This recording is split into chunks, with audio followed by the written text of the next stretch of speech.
안녕하세요. 지금 시간이 새벽 4시예요. 어제 좀 일찍 잠이 들어서 새벽에 잠이 깼어요.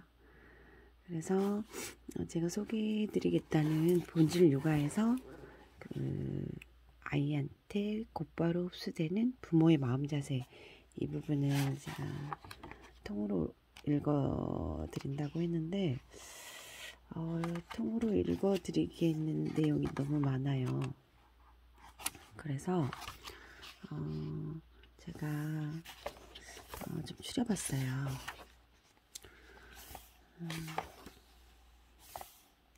제가 마이크 펠프스 ADHD 심했다고 이야기 드렸는데 여기는 여기까지 읽어드릴게요. 아이 하나하나가 다르고 특별하다. 아이들은 다 다른 것이 당연하다. 아이가 건강하고 아무 문제 없이 순탄하게 자라기를 바라는 게 부모의 진짜 희망이다. 특히 건강은 너무나 중요하다.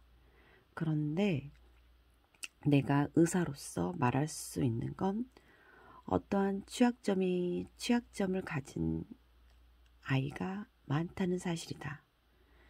마음이나 정신 발달에 취약점을 가진 아이도 많고 신체적으로 천식, 아토피, 어린이 당뇨 등으로 고통받는 아이도 많다. 앞서 말했듯 나도 ADHD가 있고 지병도 있다. 이 이야기를 하는 이유는 사람이 아프기도 하고 어느 정도의 취약점이 있다는 것을 좀 더 자연스럽게 받아들였으면 좋겠다는 마음에서다. 물론 우리 아이가 다 건강했으면 좋겠지만 어떤 취약점이 있다는 것은 어찌 보면 당연한 거라고 생각했으면 좋겠다. 누구나 약점은 있다. 정도의 차이가 있을 뿐이다. 신경 다양성이라는 말이 있다. 세상에 물고기도 있고 원숭이도 있고 호랑이도 있는 게 다양성이라면 신경 다양성은 뇌에도 다양성이 있다는 걸 뜻한다. 쉽게 말해 우리 아이들의 뇌가 다 다르다는 뜻이다. 그러므로 아이는 다 다르다가 기본값이라는 걸 기억하자. 이런 다양성 존중의 정반대에 있는 생각이 아이들은 다 비슷한 성향이 있으므로 평균을 내어 비교한다는 개념이다. 아이들을 평균이라는 잣대로 재단하는 것, 그리고 평균은 해야지, 반에서 중간은 해야지 라는 말은 이제 그만해야 한다. 아이들이 다 다른데 평균이 어디 있는가? 아이들을 성적으로 줄 세우면 평균이 있겠지만 이렇게 획일적인 잣대로 인간을 줄 세운다는 생각 자체가 옳지 않고 이제는 없어져야 할 개념이다. 다양한 사람들 사이에서 평균은 의미가 없는 것이다. 중요한 것은 자기 삶을 잘 개척해 가면서 내 인생은 참 살만해, 나의 미래는 희망적이야 라고 생각하는 아이를 길러야 한다는 것이다. 나는 평균 정도는 하고 있어 라고 생각하는 아이를 키우지 말자. 그런 아이는 자기보다 잘하는 아이들 앞에서는 꿀리는 열등감을, 그리고 자신보다 못하는 아이들 앞에서는 우쭐하는 우월감, 나아가 교만한 마음을 느낄 수 있다. 둘 다 건강하지 못하다. 그러니까 평균이라는 개념은 부모의 머릿속에서 아예 없애길 바란다. 그저 다르다는 것만 기억하면 비교할 일도 없어진다. 누구에게나 에러가 있다. 재미있는 생물학 이야기를 해보겠다. 우리 몸 안에 DNA가 있다는 걸 다 알 것이다. 사다리를 꼬아놓은 것 같이 생긴 게 DNA고 그 사다리에 다리 하나하나가 염기서열이다. 이 염기서열이 우리 몸 안에 30억 개가 있다. 생명이 하나 탄생하려면 엄마 염기서열 30억 개와 아빠 염기서열 30억 개 다 합해서 30억 쌍을 계속 복제해야 한다. 이 복제를 컴퓨터나 기계로 하는 게 아니라 생명이 하는 것이다. 그러다 보니 당연히 에러가 생긴다. 그러므로 이렇게 생각하면 된다. 죄송해요. 목이 계속 잠기네요. 누구에게나 다 에러가 있다. 에러 없는 사람은 아무도 없다. 모두가 에러를 여기저기 가지고 있는데 어떤 사람은 그 에러가 좀 표시나는 데 있고 어떤 사람은 덜 표시나는 데 있을 뿐이다. 그러니 우리 아이가 조금 특별하거나 다른 건 당연하다. 얘는 왜 다르지? 라고 생각할 필요가 없다. 우리는 다 다른데 이 아이는 그 다른 게 조금 더 표시가 잘 나는 것이라고 생각하자. 그리고 우리 안에는 유전자가 3에서 4만 개 정도 있다. 사람은 얼굴도 있고 팔다리 있고 이런 건 다 비슷하다. 이처럼 비슷한 부분이 있는 반면 다른 부분도 있다. 외모도 다 다르게 생겼고 재능도 다르다. 이처럼 에러 외에도 당연히 다른 변이 부분이 또 300에서 500만 개 있다. 그러니 우리는 다 다를 수밖에 없다. 부모도 다르고 가족 환경이나 교육 환경도 다르다. 종교적 환경이나 사회문화적인 환경도 다르다. 그러니까 더더욱 우리는 다 다른 사람이 되는 것이다. 이렇게 사람이 다 다른데 다른 게 당연한 것인데도 우리는 자주 잊게 된다. 우리 어른들도 같은 잣대에 따라 다른 사람과 비교당하면 기분이 나쁘지 않은가? 아이들도 마찬가지다. 다름을 이해하면 우리 아이가 드러내는 여러 가지 면에 더 여유롭고 너그러워질 것이다. 우리 아이 하나하나가 다 다르고 특별하다. 정말 그런 것 같아요. 제가 읽어드렸었죠. 우리 수영 선수 마이크 펠프스. ADHD가 심했고 우울증도 있었대요. 근데 그렇게 세계적인 수영 선수가 됐다는 것 자체가 정말 너무 대단한 것 같아요. 이 부분은 또 읽어드리고 싶은데 또 이거 다 읽으면 시간이 너무 많이 가서 제가 여기에 읽어드릴게요. 행복한 부모, 행복한 아이 편인데 제가 이거 읽다가 저도 와우, 이런 상상을 해본 적이 있는가? 부모가 20년 동안 고생해서 따라다니고 다 해줬는데 아이가 30대 심지어 40대 성인이 되어도 독립을 안 한다. 부모가 계속 뭔가를 해줘야 한다. 내가 만난 부모들은 이런 상상을 하면 소름 끼친다고 했다. 대학교만 좋은 곳에 보내놓으면 내일이 끝난다고 생각하고 이를 악물고 20년을 달려왔는데 그 후로 10년, 20년을 그 고생을 더 해야 한다면 어떨지 생각해보라. 그런데 실제로 이런 가정이 많다. 게다가 부모와 자식 간의 사이도 안 좋아진 지 오래다. 총체적 난국이다. 상상만 해도 힘드네요. 다 읽어드리고 싶은데 또 시간이 9분이 넘었어요. 그래서 이제 제가 이 책 하면 생각나는 단어가 이거예요. 바로 여기 우리 진한 작가님이 여기 이야기를 어머니랑 통화를 하다가 했는데 제가 여기 에필로그 우리 작가님의 마지막 에필로그 부분을 목을 좀 가다듬고 읽어볼게요. 어머, 대본이 떨어져 버렸어요. 어떡해.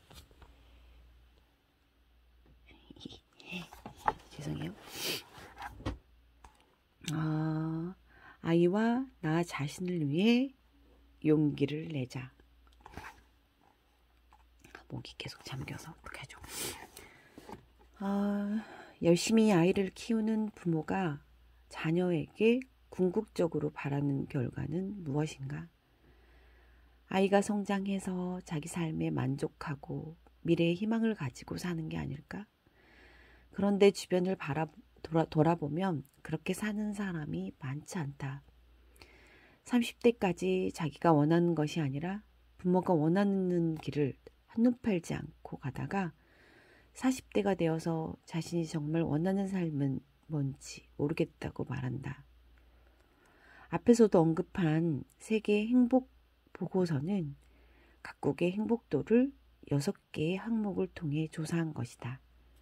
그 항목 중 하나는 내 삶을 어떻게 살지를 선택하는 자유에 대해서 묻는다.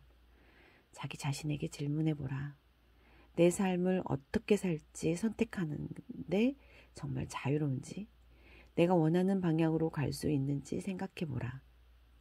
다른 사람 따라가기 바쁜 이 삶에서 내가 원하는 방향으로 내 삶을 살아갈 수 있다고 말하는 사람이 얼마나 되겠는가? 그런데 이러한 자유가 제한된다면 행복도 제한되는 것이다. 이 책을 꿰뚫고 있는 중요한 개념은 바로 자율성이다. 영국으로부터 독립에 앞장섰던 미국 변호사이자 정치인인 패트릭 켈리는 자유가 아니면 죽음을 달라는 유명한 말을 남겼다. 이처럼 인간은 자율성을 빼앗기면 행복하지 못하고 누군가에게는 자유가 없는 삶보다는 죽음이 나을 정도다. 우리가 자녀를 키우면서 어린아이를 위험으로부터 보호하고 성장이 필요한 안전한 환경을 제공해야 하는 것은 당연한 일이다. 그러나 이를 빌미로 아이들의 자율성을 무시해서는 안 된다. 특히 자녀를 양육하는 궁극적 목적이 자립임을 상기하면 자율성을 최대한 길러주어야 한다. 내가 자유롭게 나의 인생에서 중요한 결정을 내릴 권리가 있듯이 우리의 자녀들도 같은 권리가 있다. 아이에게 내가 너의 인생에서 중요한 결정에 대해 더 잘하니까 너는 나의 말을 따르라고 말해서는 안 된다. 자녀의 자율성을 침해할 권리가 부모에게 주어지지 않았다. 그 누구에게도 주어지지 않았다. 난 아이를 몹시 원했고 수년간 난임치료를 받으려 노력했음에도 자녀를 갖는 복은 누리지 못했다. 당연히 많은 아쉬움이 있는 것이 사실이다. 이런 나의 마음을 어머니에게 토로한 적이 있다.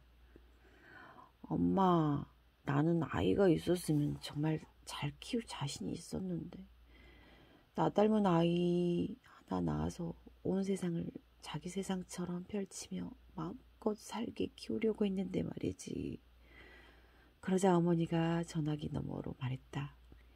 아이고 나영아, 자식은 잘 키우려고 낳는 게 아니다. 자식 네 맘대로 안 된대. 자식은 내가 키우고 싶은 대로 기르려고 낳는 게 아니다잉. 응? 자식은 사랑하려고 낳는 기다. 이 말이 정말 우리 진아영 작가님도 그 유튜브 영상에서 이 부분 이야기 하신 적이 있거든요. 엄마랑 통화하는데 엄마가 이렇게 말씀을 하셨대요. 저도 그 영상 보면서 정말 와닿았었는데, 자식은 네 마음대로 키우려고 낳는 게 아니다. 자식은 사랑하려고 낳는 기다. 나의 머리를 치고 가슴을 울리는 말이었다. 나도 내 욕심으로 아이를 갖고 싶었던 것이다.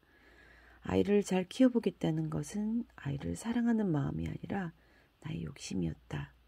그렇기에 내 뜻대로 키워보고자 하는 마음에 아이에 대한 존중, 그 아이가 살고자 하는 삶에 대한 자율성의 존중은 스르륵 덮여버렸던 것이다. 이 다음 부분은 이제 강아지를 키우고 뭐 이런 부분 이야기해 주셨는데,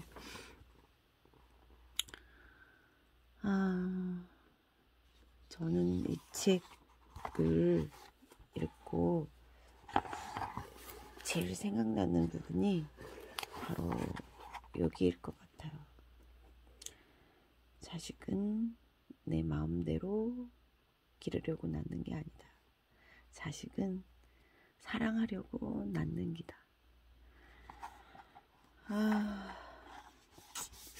맞는 말 같고, 정말 이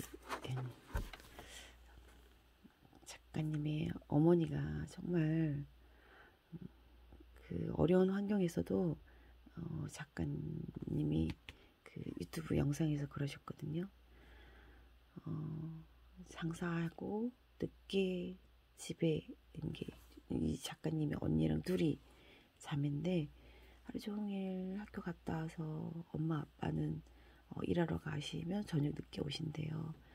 그러면 그 피곤한 엄마가 집에 와서 다른 거 다 제껴 놓으시고 아이들 자기 언니랑 자기만 이렇게 오롯이 보면서 아이고 하루 종일 집에 있느라 고생했다 막 하시면서 그 사랑으로 그게 힘인 것 같아요. 이 작가님도 이렇게 미국에 가서 어렸을 때부터 이렇게 교수님까지 하고 의사 선생님하고 하는 게 그 본질은 엄마의 그 사랑, 정말 아낌없이 주는 그런 사랑이 있어서 이분이 이렇게 힘을 내고 잘 살아갈 수 있지 않았을까 하는 생각이 들고, 저도 우리 아이들 다 필요 없고 사랑하자 이런 걸 느끼게 해준 책이었어요. 정말 이 책은 정말 한 권 구입을 해서 한 번씩 힘들 때 우리 아이들 키우면서 잘 안 될 때 꺼내보고 읽어보면 정말 도움이 될 것 같은 책이에요. 제가 새벽에 목도 잠기고 어제 조금 과식을 하고 좀 음주를 했거든요. 근데 또 조금 있으면 수영장 가서 열심히 수영해야 되는데 자야 되는데 잠도 안 오고 오늘은 조금 늦게 소개를 해드렸는데 그래도 마음은 뿌듯합니다. 그럼 제가 소개해드릴 책이 정말 많아요. 어제 도서관 가서 또 문득 제가 저번에 이 와칭이란 책을 빌려서 읽었었는데 계속 머리에 와닿지 않더라고요. 근데 그 마이크미, 우리 금이 언니 유튜브 한 몇 달 전에 보다가 그 어른의 어휘력 쓴 작가님을 작가님하고 전화 통화를 한 게 있었어요. 우리 금이 언니랑 그 친절한 뭐더라 금이 씨 거기에서 우리 우리 작가님이 소개해준 책 2권이 있었는데 그 책을 문득 어제 생각이 나는 거예요. 근데 그 책이 바로 솔포토하고 와칭이라는 책이었어요. 그래서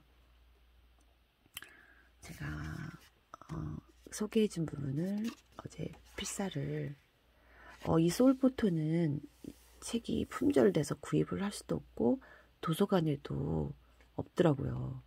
그래서 그냥 그 작가님이 소개해줬던 부분을 제가 필사를 했고, 그 다음에 와칭은 이제 책이 있어서 그 작가님이 소개해줬던 우리 금이 언니에게 들려줬던 이 부분만 제가 필사를 했는데, 제가 이거 들으면서 힘을 내려고 어제 막 미친 듯이 이제 막 적었는데, 내일은 이 두 권의 책을 제가